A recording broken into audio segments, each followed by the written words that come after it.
And we begin with this Fox News alert. The New York State Attorney General confirming, he says, that the Trump Foundation is not registered to solicit donations. But he's not saying whether the charitable foundation broke any laws. We're covering all the news happening now. The same groups paying Bill and Hillary for their speeches were lobbying the federal government. After pounding the Clinton Foundation with pay-for-play charges, Donald Trump gets hit with questions of his own. A new report takes a dim view of the practices of the Trump Foundation. Plus, and the train was there, and the ceiling is kind of collapsed on top of a portion of the train, and there's, as you can imagine, there's wiring and there's water pipes and things that are just, there's just stuff everywhere. Investigators piece through the wreckage of a deadly train crash in New Jersey with one burning question: why did that train not slow down?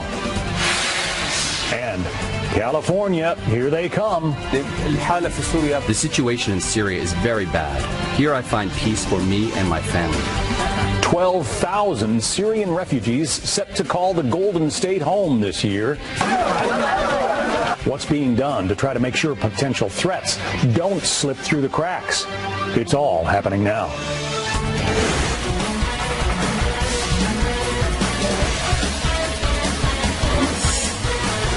But we begin with Donald Trump opening a new line of attack against Hillary Clinton, her husband's past sex scandals.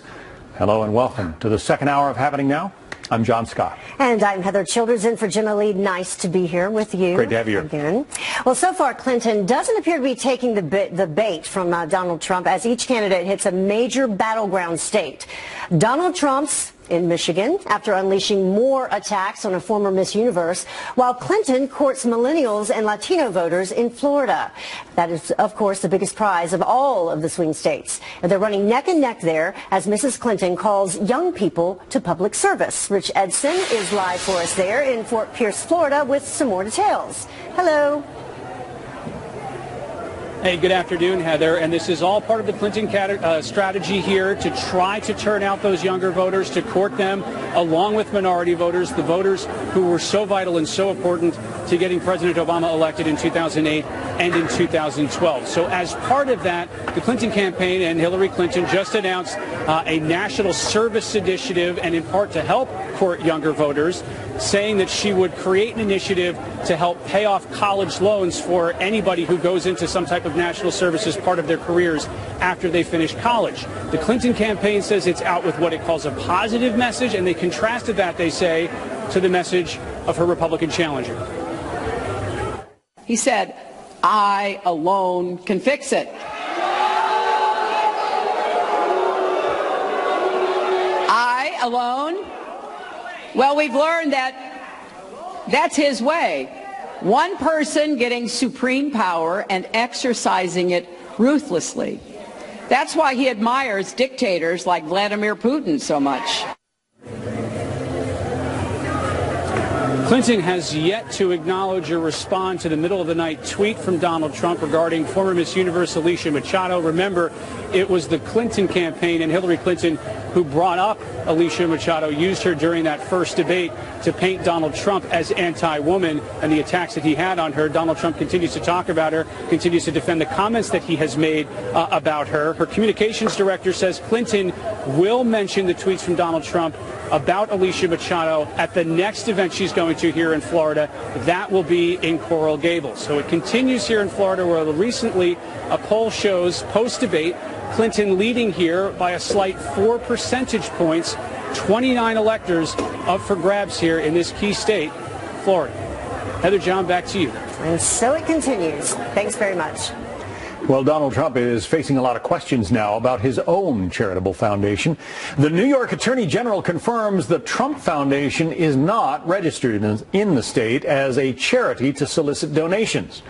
The Washington Post broke the story, writing, under the laws in New York, where the Donald J. Trump Foundation is based, any charity that solicits more than $25,000 a year from the public must obtain a special kind of registration beforehand.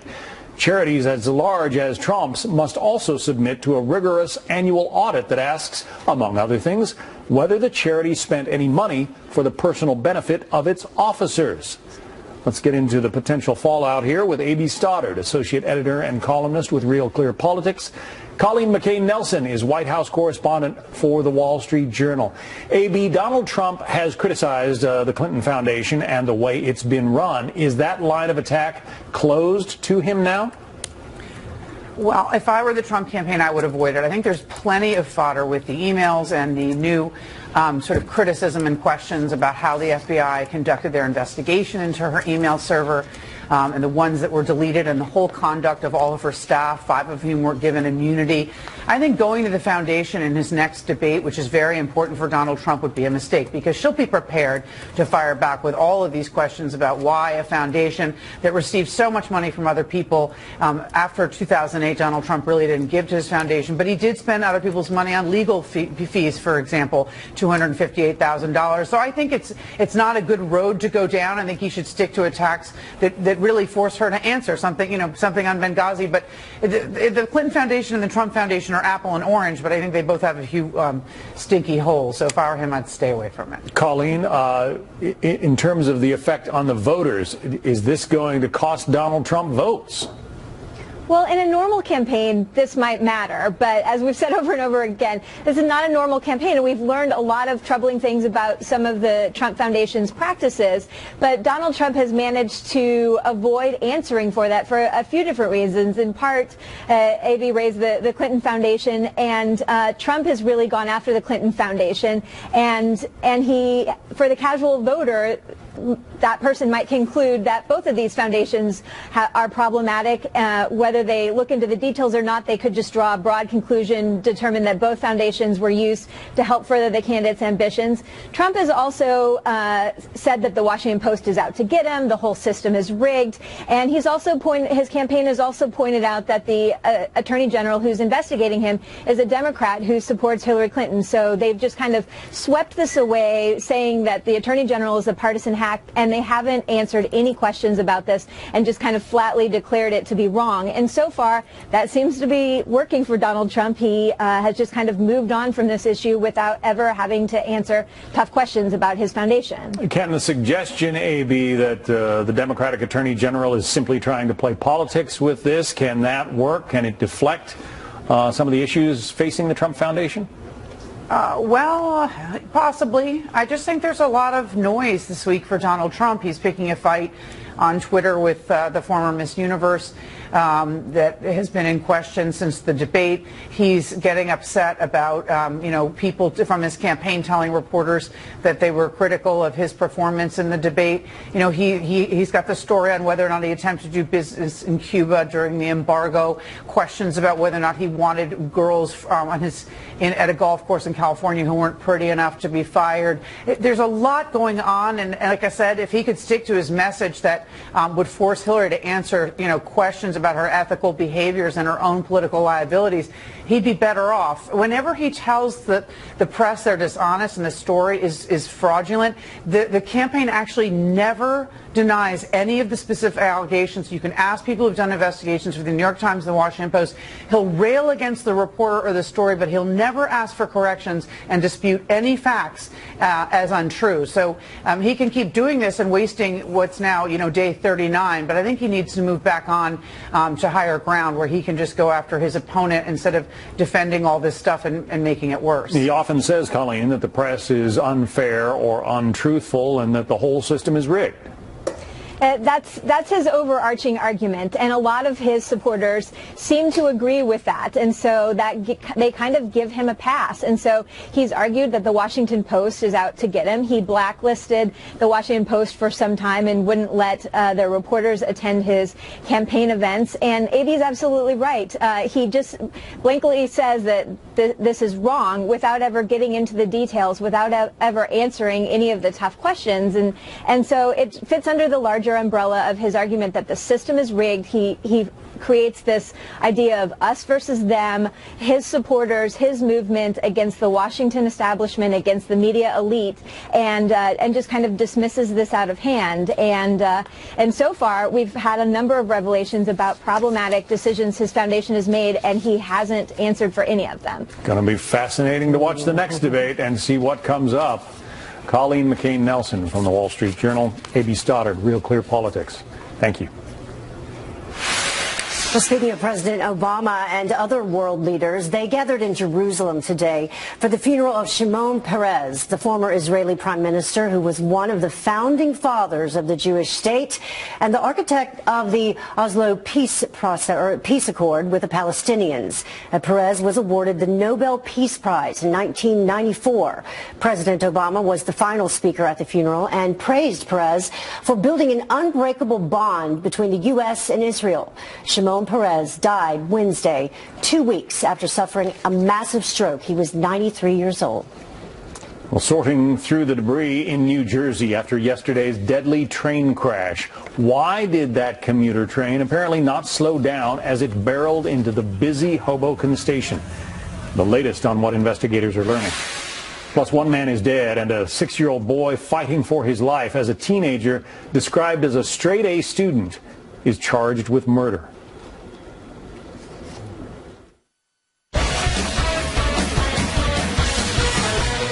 Happening right now, some new developments in the New Jersey train crash that we reported to you yesterday. Today, investigators plan to interview the engineer who was at the controls, and they're also planning to look at the data recorders, which could maybe answer some questions about the train's speed and braking functions. This, as we're learning more about the victims, including this 34-year-old mother of an infant who was killed in the crash. Rick Leventhal is live for us in Hoboken, New Jersey, with some more information. Hi, Rick. Hey, and of course the big question is why? Why was this train going so fast? By some estimates, at least 30 miles per hour, which would be 3 times the 10-mile-per-hour speed limit when entering the Hoboken terminal. And investigators hope that data recorder, that event recorder that was recovered from the rear locomotive last night could provide some answers. The other data recorder in the front car is still buried in that car, covered with debris. And of course the engineer may be the key to all of this. Thomas Gallagher was the man at the controls of New Jersey Transit Train 1614 yesterday morning. The 48-year-old has been with the rail company for 29 years and an engineer for 18. He was first listed as critical after the crash, reportedly found slumped over his controls, but was treated and released from the hospital yesterday evening. And as you mentioned, one woman killed in the crash. Fabiola Bitar de Kroon had just moved to America from Brazil with her husband a year ago. She had a 1-year-old daughter and was on the platform, Bitar was, when she was hit by flying debris. Of the 114 people hurt in the crash, just 15 of them remain hospitalized. And the other focus here is on that automatic braking system called Positive Train Control that the NTSB has supported for some 40 years, but still has not been installed on most rail lines. The NTSB says it could have prevented 25 crashes over the past 20 years. There will be investigators on scene here for probably the next 7 to 10 days, but we're told they may not have a final report on what went wrong here for another year or so. Wow. Well, we certainly know that it could have been a lot worse, and our prayers to all of those involved. True. Thank you, Rick. Joining us now for more on this, Augustine Ubaldi, airport and railroad engineering expert. Gus, we spoke to you yesterday. They had not at that time retrieved the event recorder from the engine. They do have that now. They're still looking for another one, and they'll get to it eventually. But what will they learn from that? The event recorder is going to record almost everything that goes on with that train. It'll show you the throttle position, whether the throttle was engaged, the brake pipe pressure that activates the brakes, whether the brakes were applied, what the speed was. All those things, you can use those then to reconstruct what went on, how fast the train was stopping, how long it took to stop. It'll even tell you if he was ringing the bell or blowing the horn. The human factor obviously is going to be a big question here. Authorities are going to be interviewing the engineer today. Is there anything other than his own use of the throttle that would affect the speed that train is going when it comes up to the edge of the platform? Not that I know of. You know, just like when you're driving, if you're approaching some place where you need to slow down, you'll take your foot off the gas. So he will put the throttle into idle, and then he will start applying the brakes. You know, if you look at an aerial photograph of the Hoboken terminal, there are mainline tracks that widen out into all the station platform tracks. So you're going through a number of crossovers and turnouts, and there's a speed restriction on those, and so you start asking yourself, if he was going so fast, would he not have derailed at that point? And maybe that's what he did. And even if he did apply the brakes, well, then there's nothing to stop against. Well, one passenger who was on the train and noticed that they were pulling into the platform and hadn't slowed down said the train even seemed to accelerate as it was, heading toward that crash. What does that tell you? One person's saying that it could be an impression, and again, if the train was on the ground, who knows? Maybe it was accelerating. I'm not that familiar with whether what the grade is there. I know it's parts of that station are below can be below sea level, and it'll flood on occasion. So it's hard to say what it is. The event recorder is going to give us the best information. It'll tell you if that train was speeding up or not. There was apparently at the rear of a train this diesel locomotive, but the engineer doesn't sit in that rear locomotive. He sits in the front of the train and controls the locomotive through cables that run the length of the train. Certainly, a disconnection, a short circuit, something like that could have caused problems. Is that frequently an issue in incidents like this? No, usually these things are fail-safe. If that, for example, I think I may have mentioned the braking system yesterday. Unlike your automobile, if you cut the line and the fluid runs out, you have no brakes. Here, the fluid is air, and if it brakes and the fluid, meaning the air, runs out, the brakes automatically set. So if it's not getting a command, it should not be simply responding and thinking that I'm not going to work, and he still has the ability to dump the air and put it into emergency. So many questions yet to be investigated. Gus Ubaldi. Exactly. We appreciate your insights. Thank you. Same here. Yeah, the bottom line being either the brakes failed to work or the engineer failed to activate the brake for some reason. Yeah, they'll know more, obviously, when they get both of those event recorders, and they'll have a pretty clear idea of what happened. But right now, so strange and so sad. Yeah, very. Well, still to come, Donald Trump taking jabs at the media again. Imagine that, telling supporters not to believe any reports quoting unnamed sources. Media analyst Howard Kurtz will weigh in on that up next. Prosecutors charging a 14-year-old South Carolina boy as a juvenile after a school shooting Wednesday. Police say the teen shot and killed his father at home, then drove to a nearby elementary school where he shot 2 students and a teacher. One of those students, a 6-year-old boy who's now fighting for his life. Authorities say they do not have a motive for the shooting and are not sure if it was random. The 14-year-old now faces charges of murder and attempted murder. Donald Trump is now considering bringing Bill Clinton's past infidelities into the presidential race. And this is despite saying that he couldn't bring himself to do it in the debate after seeing Chelsea Clinton in the audience. So would that kind of attack help him with women specifically, or backfire big time? Howard Kurtz is a Fox News media analyst and host of Media Buzz, and he joins us now to break it down a little bit more for us. Hello, Howie. Hey, Heather. So first of all, let's listen to what he said there at the end of the debate at Hofstra. I was going to say something extremely rough to Hillary, to her family, and I said to myself, I can't do it. I just can't do it. It's inappropriate. It's not nice. Later confirming, of course, that he was talking about her husband's affairs. So would this work? Well, I think it's already working because he didn't say it in the debate, but he said afterwards what it was about, and some of his aides and surrogates are now talking about Bill Clinton's past sexual misconduct and the way in which that might or might not reflect on Hillary Clinton. So in other words, he's generating some news coverage despite the fact that he didn't do it in that very public forum. And look, the frenzy for 24 hours over this notion that the Trump campaign might have brought Gennifer Flowers to that first debate at Hofstra tells you how much the media will cover this, but they're already covering it to a certain degree. Yeah, absolutely. So it's worked to some extent. Now, you were there in the 90s. You covered all of this.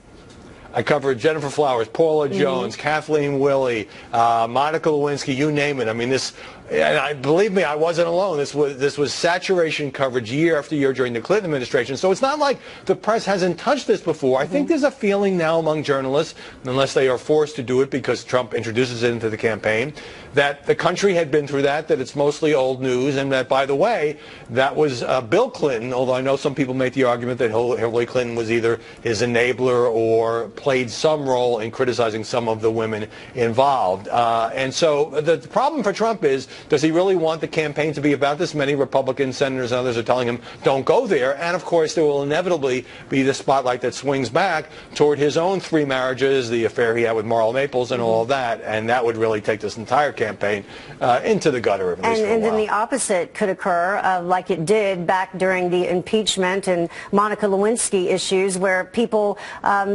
sympathized with Hillary Clinton. They could do that as well. Absolutely. I mean, it was less than 2 years after the Monica Lewinsky scandal that led to the impeachment and ultimate acquittal of her husband that Hillary Clinton was elected to the United States Senate from New York. So it could have unintended consequences. All right. So you mentioned tweeting. Donald Trump has been back doing that again. Let's take a look at this tweet. Specifically, he said, anytime you see a story about me or my campaign saying sources said, do not believe it. There are no sources. They are just made up lies. Possibly a reference to some of those unnamed sources on his campaign reaching out to the media and talking about his debate performance. Oh, absolutely a reference to a New York Times article, an extraordinary piece in which several unnamed Trump campaign advisors said he wasn't focused enough during debate prep, that he was erratic during the debate, that they are frustrated and disappointed in him, trying to get him to focus more or prepare more for the second debate. Now, I can tell you without fear of contradiction that Trump campaign aides and outside advisors, just like in every other campaign, sometimes talk to reporters on background or off the record. So for Trump to say this is made up, I think is an expression of his own frustration. He is, one source of mine says, furious, and understandably so, at those people within his campaign orbit who have been trashing him anonymously to the New York Times and elsewhere. So we have a lot of distractions going on right now from the Trump campaign, from Trump himself. What should he be focusing on instead? And can he get back on track? Well, I think he should not be focusing on this ongoing battle with the former Miss Universe, Alicia Machado, and he's attacking her, as I know you've talked about, on Twitter early this morning and talking about a sex tape, which isn't exactly a sex tape. Sure, look, I mean, Trump's core strength, his appeal to those who support him is the economy, taxes, terrorism, and issues like that, the things that affect most Americans in their future. All of these distractions about Miss Universe and leaks and sideshows and sex tapes, I don't think helps him at a time when he's got, less than 40 days left until Election Day. 39 days. Yeah, exactly. But at the same time, we have spent most of today talking about this distraction dealing with will he or will he not talk about Bill Clinton. We in the media cannot resist this stuff. Policy sometimes bores us. We love Gennifer Flowers, sex tapes, all that stuff. So the press takes some responsibility here for sometimes, it's happened repeatedly in this campaign, kind of diverting it into stuff that's fun and gossipy and fun to talk about, but doesn't really have a lot to do with the future of this country. Yeah. Absolutely. Well said. But it will also get more people to watch that next debate, that's for sure. Howard, thank you so much for joining us. Good to see you. Thank you, for more analysis, be sure to catch Media Buzz with Howard Kurtz. It airs Sundays at 11 a.m. Eastern right here on the Fox News Channel. Well, Hillary Clinton and Donald Trump might both be pinching their pennies when it comes to political ads. What's the strategy behind that? And will they actually crank those pocketbooks open before the election? Plus, the Badger State now a battleground, and not just for the White House. How one key Senate race there could tip the balance of power.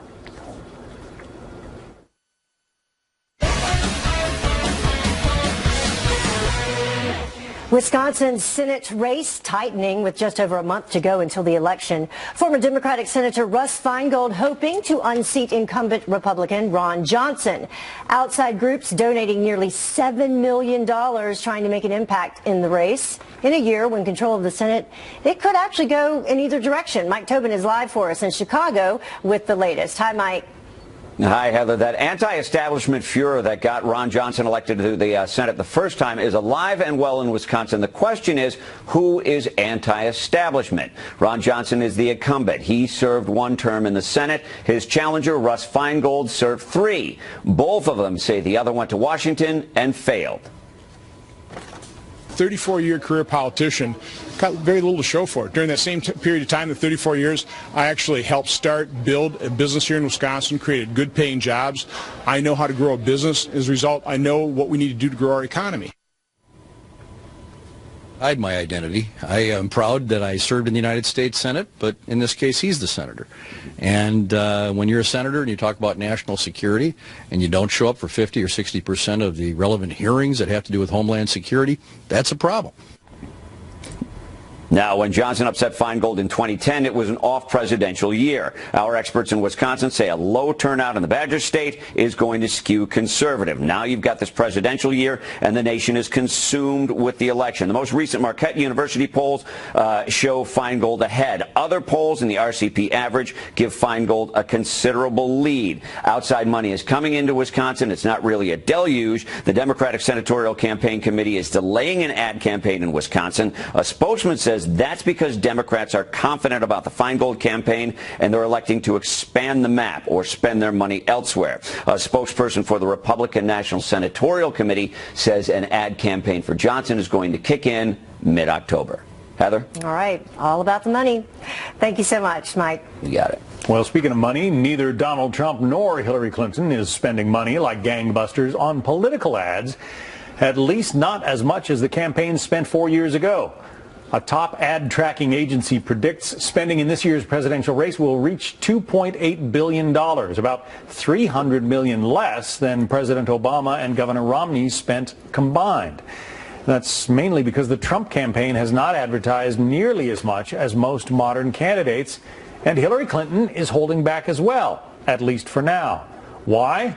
Let's talk about it with Mark Larson, a radio host in Southern California. Eric Schiffer is a contributor for the Washington Times and Newsweek. Why aren't these campaigns spreading the wealth around like they normally do? Mark, let's go to you first. Television advertising generally drives campaigns. Sure. The angst you hear, the groan, is from all those people who normally get the commissions and are waiting for that, and all the other consultants. But why should they spend money? We've talked a lot about why Trump gets pressure. Why isn't he spending more? Well, he gets all the free media. And let's remember, Hillary Clinton is getting some of that, a lot of that from mainstream media as well. So, again, this is an unconventional political year. So just because it was one way in 2012 doesn't mean it should be automatically this way. It's anything but conventional.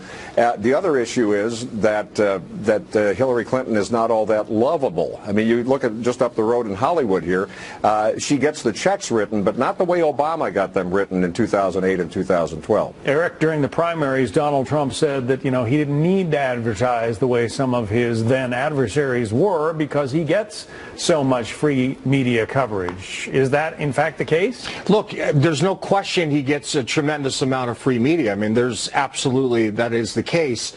I think, however, in this situation, you're likely going to see a different strategy as we get closer. We're talking now, we're getting into the 5-week range. I think in the next few weeks, you're going to see a surge. And I believe that will also happen with Clinton.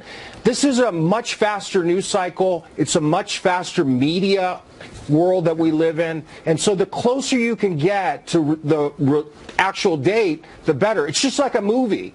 In other words, you typically don't see ads until the last few weeks. I believe that's going to happen. But last month, for instance, Hillary Clinton spent $32 million on campaign advertising. This doesn't count the super PACs and so forth. It's just her campaign. $32 million bucks. Yeah, nowhere. Donald Trump spent $5 million. Mark, is that a sign of incredible success for his campaign, that it's as even as it is, or is it short-sighted? it's a sign that he's not boring. I mean, let's face it, even in the debate the other night where he created some of his own problems, by traditional standards, we've all talked about how Hillary Clinton was so good and so rehearsed and all of that. But again, if you get a couple of channels, she's on one, he's on the other, what are you going to watch? You're going to watch Trump. Now, he's also his own worst enemy, but she spent all that money in the last couple of months and is running dead even, or in the case of the LA Times poll just this morning, he's up about 5 points. That's not where you're supposed to be. I don't know that that tells the experts in the campaigns, hey, let's throw more money at it, because it's sure not working on her side. What matters is what catches, like Eric said, what catches the attention of the public, and in a cycle of news that is just like that, it's all, what are you doing for me right now? Is he perhaps sitting on all that cash, Eric, waiting to, make a huge ad buy? There are no indications of that thus far. Well, look, I think he is. And I think that he has a duty to, on behalf of the campaign. I mean, we've got all this cash sitting there. You should be spending it in order to win for Republicans. And there's no question. It's interesting also, he's great at getting attention. There's no question. And Hillary has been running a lot of ads, and some say it doesn't work at all. What I think it's done is to keep him sort of in place. In other words, she's tried to keep the female vote negative where it's been, so that if he's trying to improve upon it, he really can't. It's difficult for him to do it. So that's been her strategy. And clearly, I think that piece seems to be working. The ads that she does are quite compelling. I mean, they hit you with respect to family. They hit you with respect to what could happen to your kids. And so I think it does reach a certain demographic within the suburban female vote. And he's got to work on this. Certainly the Machado stuff, it's not helping him.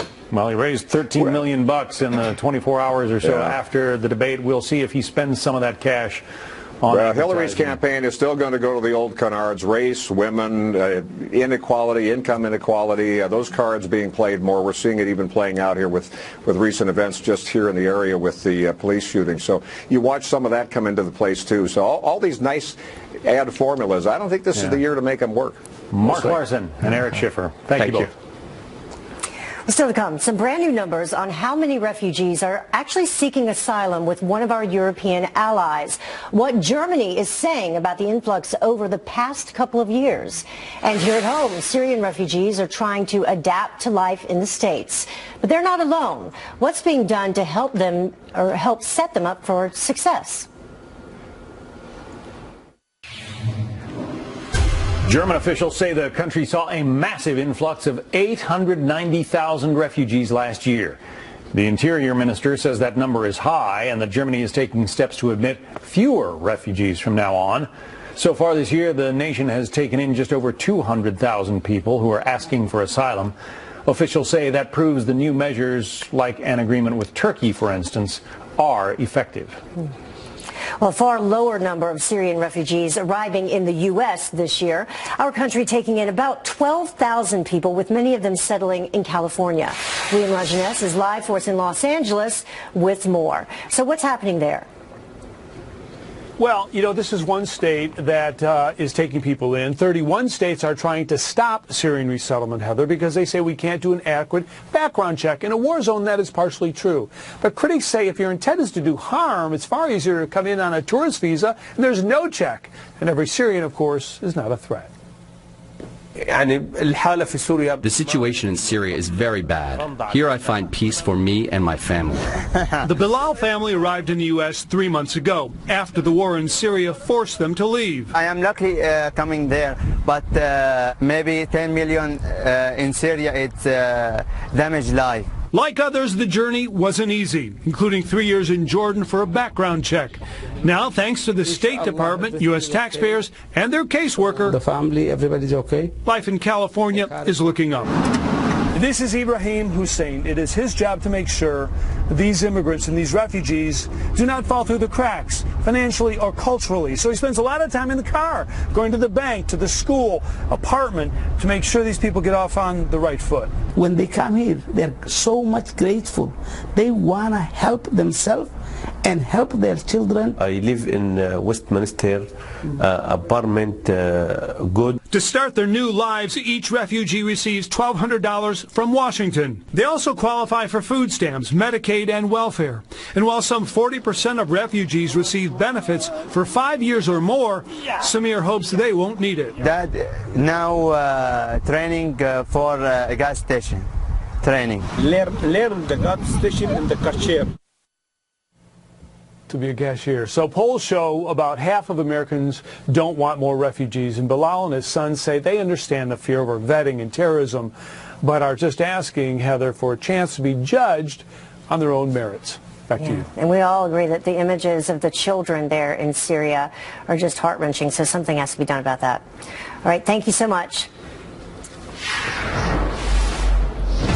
Taking a look at the tropics now, forecasters in Miami call Matthew a major Category 3 hurricane.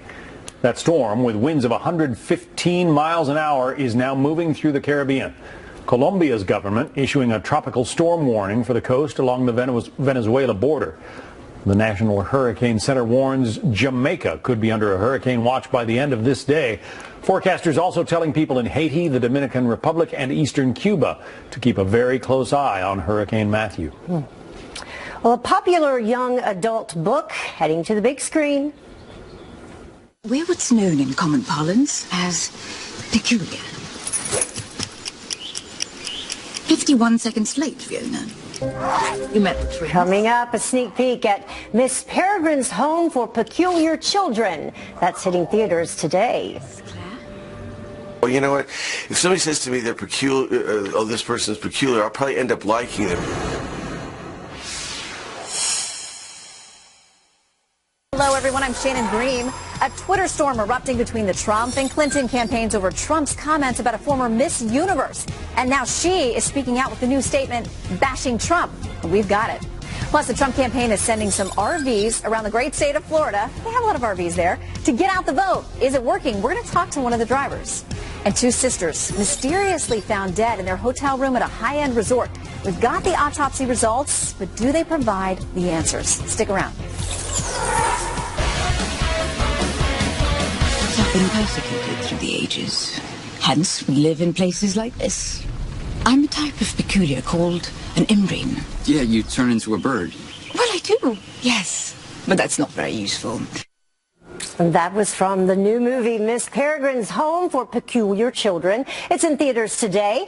Magical abilities, time travel, all of that and more featured in Tim Burton's newest film. It's about a teenager who stumbles upon an orphanage of children who all have what you could call odd talents based on, and it's of course based on Ransom Riggs' book of the same name. So let's bring in Michael Tamara. He is from In the Spotlight. And so, Michael, this is described as Mary Poppins for oddballs. Scary Poppins. Yeah. Finally, Heather, finally a movie that's not a sequel or a reboot, something fresh, and it comes courtesy of our friends at 20th Century Fox. I had the honor to actually sit down with Tim Burton and meet some of the cast, and they told me what this incredible movie was all about. For people not familiar with the book, how would you describe this story? It's like a weird sort of folk tale or weird sort of spooky children's bedtime story. You know, that's what I really, really loved about it. It's the story of a teenager who has trouble fitting in. He embarks on this epic journey and he kind of discovers this mysterious place where you have like kind of peculiar children. There he will learn how to embrace his own peculiarities and he will find himself. It's a very visual adventure. What Tim's so good at doing is weaving in these kind of slightly creepy and mysterious elements. Miss Peregrine is such kind of an unusual character, and I know Tim Burton calls her Scary Poppins. You know, it's a character who has rules, can be quite tough, but it's all for the love of her children. Promise me one thing. Look after them, Jake. I promise. What would you think people would be surprised to learn is peculiar about you two? What's peculiar about me? Everything. Yeah, I could say that. I mean, I guess we both... it's easy to say just like our upbringing being kind of child actors is peculiar in itself. Sometimes people put me like in the dark femme fatale box or something, and when they meet me or, you know, they realize that I'm actually quite shy. So yeah, that's the real me. If you could have a peculiar power, well, invisibility is always a good one. But I guess the character that I most would identify was the Enoch character, who kind of making weird inanimate objects come to life. That's something that intrigues me. Miss Peregrine's Home for Peculiar Children opens up nationwide this Friday. I could just listen to Ava Green talk forever. You know, and we're all peculiar in our own way. Yes, we are, Heather. So. And we have our own peculiarities. You know, Tim Burton's movies have grossed over $4 billion worldwide. This movie looks to do very well this weekend and take the top spot. And you've heard it here first on Happening Now. It's going to be an iconic Halloween movie. All right. Forevermore. Well, I'll see you Thursday on Fox and Friends First. Sounds good. John? I am looking forward to that. All right, can you say, poor little kitty, a cat stuck in a pipe? How he got there, no one knows, but can they get him out? Hold on. I hope they got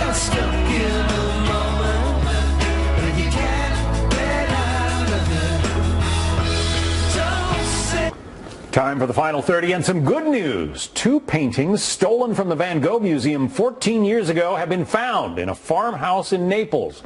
Italian police say the masterpieces were swiped from the Amsterdam Museum back in 2002. That's pretty amazing. And then there's this, a kitten rescue caught on camera. Firefighters in China saved the little cat after somehow he got stuck in this pipe. They had to cut part of the pipe away, finally freeing the little guy. And he took off. And the first of his lives is now officially used up. 8 left. All right. Thank you very much for joining us. Good to have you here today. Nice to be here. America's election headquarters starts now.